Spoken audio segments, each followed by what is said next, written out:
ನಮಸ್ಕಾರ. ಸಹಕಾರಿ ಟಿವಿಗೆ ಸ್ವಾಗತ. ಮೊದಲು ಮಾನವನಾಗು. ನಾನು ಎಚ್ ಸುಧೀಂದ್ರ ಕುಮಾರ್.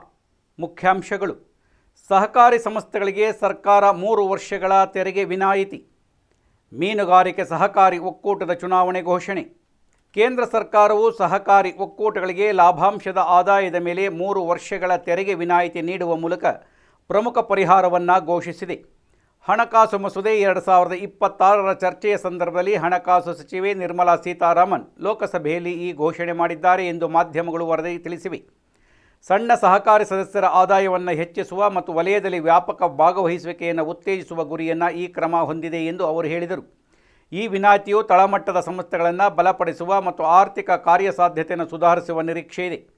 ಎಂಎಸ್ಎಂಇಗಳು ಮತ್ತು ರೈತರ ಜೊತೆಗೆ ಸಹಕಾರಿ ಸಂಸ್ಥೆಗಳ ಪಾತ್ರವನ್ನು ಎತ್ತಿ ತೋರಿಸಿದ ಸೀತಾರಾಮನ್, ಈ ವಲಯಗಳು ಉದ್ಯೋಗ ಸೃಷ್ಟಿ ಮತ್ತು ಆರ್ಥಿಕ ಬೆಳವಣಿಗೆಗೆ, ವಿಶೇಷವಾಗಿ ಗ್ರಾಮೀಣ ಭಾರತದಲ್ಲಿ ಕೇಂದ್ರ ಬಿಂದುವಾಗಿವೆ ಮತ್ತು ಸಮಗ್ರ ಸಮತೋಲಿತ ಅಭಿವೃದ್ಧಿಗೆ ಪ್ರಮುಖವಾಗಿವೆ ಎಂದು ಗಮನಿಸಿದರು.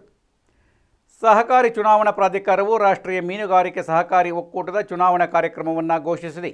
ಜುಲೈ 3, 2026ರಂದು ಮತದಾನ ನಡೆಯಲಿದೆ. ತಿದ್ದುಪಡಿ ಮಾಡಿದ ಎಂಎಸ್ಸಿಎಸ್ ಕಾಯ್ದೆಯಡಿಯಲ್ಲಿ ಚುನಾವಣೆಗಳನ್ನು ನಡೆಸಲು ಆಗ್ನೇಯ ದೆಹಲಿಯ ಜಿಲ್ಲಾ ಮ್ಯಾಜಿಸ್ಟ್ರೇಟ್ ಅವರನ್ನು ಚುನಾವಣಾಧಿಕಾರಿಯಾಗಿ ನೇಮಿಸಲಾಗಿದೆ.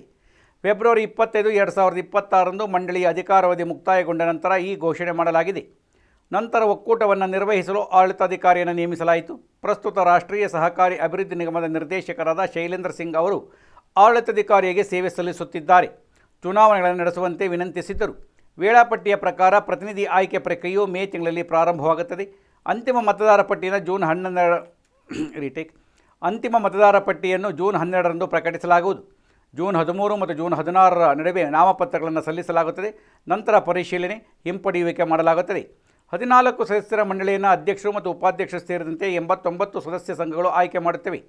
ಫಿಶ್ ಕಾರ್ಪೊರೇಟ್ ಚುನಾವಣೆಗಳ ಘೋಷಣೆಯೊಂದಿಗೆ ನಿರ್ಗಮಿತ ಮಂಡಳಿಯ ಅಧಿಕಾರಾವಧಿಯು ನವೆಂಬರ್ 22, 2025ರಂದು ಮುಕ್ತಾಯಗೊಳ್ಳುವುದರಿಂದ ಸಹಕಾರಿ ಸಂಸ್ಥೆಗಳ ಅತ್ಯುನ್ನತ ಸಂಸ್ಥೆಯಾದ NCUIಯ ಚುನಾವಣೆಗಳನ್ನು ಯಾವಾಗ ಘೋಷಿಸಲಾಗುತ್ತದೆ ಎಂಬುದರ ಕುರಿತು ಸಹಕಾರಿ ವಲಯಗಳು ಚರ್ಚೆಗಳು ನಡೆಯುತ್ತಿವೆ.